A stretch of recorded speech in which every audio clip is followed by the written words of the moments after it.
Puji nama Tuhan, Shalom, salam jumpa kembali bersama dengan saya Pendeta Dede Dula dalam Renungan 10 Menit. Apa kabarnya saudara di hari ini? Harapan saya semua saudara yang ada di luar sana dalam keadaan sehat dan dalam keadaan yang diberkati oleh Tuhan. Dalam Renungan 10 Menit di hari ini saya ingin menyampaikan sebuah tema, yakni buah manis pertobatan. Yohanes 15 ayat 8 mengatakan, dalam hal inilah Bapa-Ku dipermuliakan, yaitu jika kamu berbuah banyak, dan dengan demikian kamu adalah murid-murid-Ku. Saudara, Yesus menunjukkan satu cara kepada setiap kita untuk memuliakan Bapa.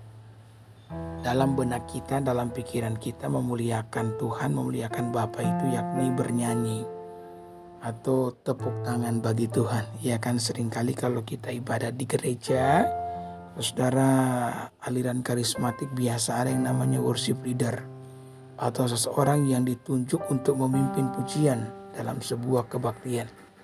Saya sering mendengar ada komentar yang diucapkan oleh worship leader dari atas mimbar ketika dia memimpin pujian.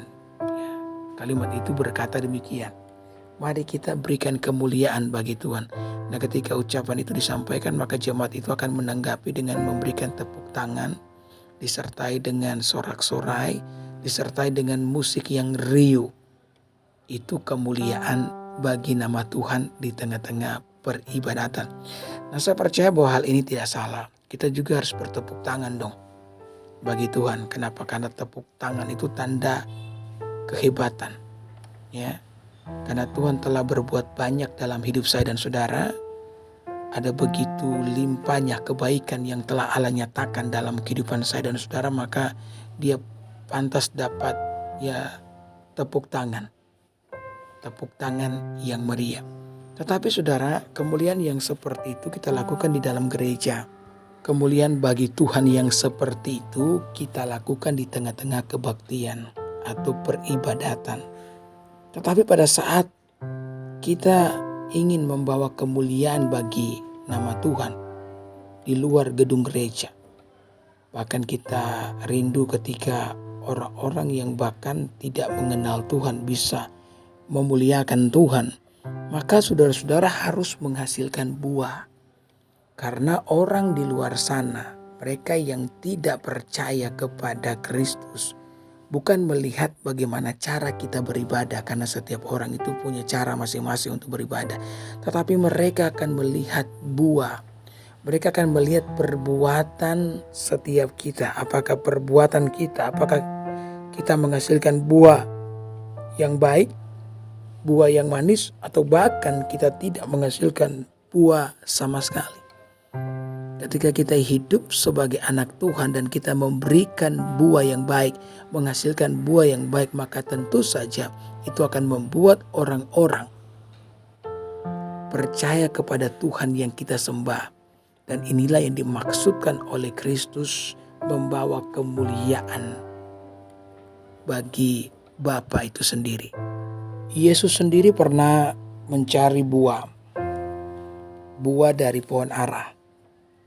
Dia melihat dari arah jauh ada sebuah pohon ara yang daunnya begitu lebat, banyak sekali daun-daun yang baru yang menandakan bahwa ada buahnya. Karena menurut literatur bahwa pohon ara itu kalau misalkan sudah muncul daun yang baru, biasanya di balik daun yang baru itu terdapat buah ara, saudara. Tapi ketika Yesus pergi ke sana untuk mendapati buah, Yesus tidak mendapatkan apa-apa. Maka Alkitab mengatakan Yesus menjadi kecewa karena Yesus mengharapkan untuk mendapatkan buah.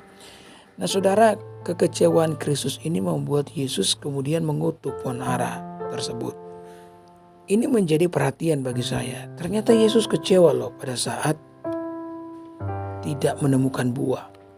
Maka saya pikir reaksi yang sama Yesus berikan kepada setiap orang percaya kalau kehidupan orang percaya itu tidak menghasilkan buah. Saya tidak pernah membaca kalau Yesus kecewa pada saat dia hendak memberi makan 5.000 orang. Kemudian dia bertanya kepada murid-murid, berapa yang ada padamu? Kemudian Filipus berkata, yang ada pada kami hanya 5 ketur roti dan 2 ekor ikan. Saya tidak pernah membaca Yesus berkata bahwa hanya 5 ketur roti 2 ekor ikan. Orang sebanyak ini, hanya itu persediaan yang kita miliki. Sambil Yesus tepuk dahi, orang Manado bilang pakai testa. Waduh, bagaimana nih? Cuma 5 ketur roti 2 ekor ikan. Apa gunanya untuk orang sebanyak ini? Saya tidak pernah membaca Yesus kecewa seperti itu. Atau ketika Yesus membangkitkan Lazarus, Yesus sudah sampai di Betania, tetapi Lazarus sudah dikuburkan 4 hari. Ketika Yesus bertanya, di mana Lazarus? Dan mereka berkata, dia sudah mati dan dikuburkan 4 hari. Saya tidak pernah membaca Yesus berkata, aduh, ternyata saya terlambat Yesus tidak pernah kecewa, saudara-saudara. Ketika berhadapan dengan hal-hal yang seperti itu, keadaan-keadaan yang penuh dengan kesulitan, tantangan-tantangan yang luar biasa, Yesus hadapi dengan sukacita iman. Tetapi pada saat Yesus berhadapan dengan pohon ara yang tidak berbuah, Yesus menjadi kecewa. Karena saudara-saudara, Tuhan itu mengharapkan buah dihasilkan oleh setiap kita. Karena Alkitab mengatakan dengan menghasilkan buah, maka hidup kita memuliakan nama Tuhan, tidak dengan cara lain. Maka orang percaya tidak boleh hanya fokus kepada karunia. Kita juga harus fokus kepada buah. Karena memang karunia membuat kita dikenal orang Tetapi yang namanya buah yang baik membuat kita dikenan oleh Tuhan. Orang-orang mengejar yang namanya karunia, mengejar yang namanya kuasa, tidak salah dengan itu. Apalagi kalau saudara adalah seorang hamba Tuhan, engkau harus memiliki kerinduan agar pelayananmu disertai dengan karunia-karunia. Tetapi kalau hanya itu yang kita kejar, maka celaka. Lebih baik seseorang yang berbuah, walaupun tanda kutip dia tidak punya karunia, daripada mereka yang berkarunia banyak, tapi tidak menghasilkan buah yang baik. Karena karunia membuat engkau dikenal oleh orang banyak. Sementara buah yang baik membuat engkau dikenan oleh Tuhan. Sebab manusia melihat apa yang di depan mata, sementara Tuhan melihat hati. Nah, ketika kita hidup dalam dunia ini, kita harus senangkan siapa? Manusia atau Tuhan? Galatia pasal 1 ayat 10 mengatakan, jadi bagaimana sekarang? Adakah ku cari kesukaan manusia atau kesukaan Allah? Adakah ku coba berkenan kepada manusia? Sekiranya aku masih mau mencoba berkenan kepada manusia, maka aku bukanlah hamba Kristus. Jadi kita ini bukan hamba Kristus ketika tujuan hidup kita hanya untuk memberikan kesan kepada manusia. Kita harus benar-benar utuh, kita benar-benar harus tulus. Kita benar-benar harus konkret di dalam menghasilkan buah supaya orang bisa melihat, orang tahu bahwa kita benar-benar adalah pengikut Kristus dan nama Tuhan bisa dipermuliakan melalui kehidupan setiap kita.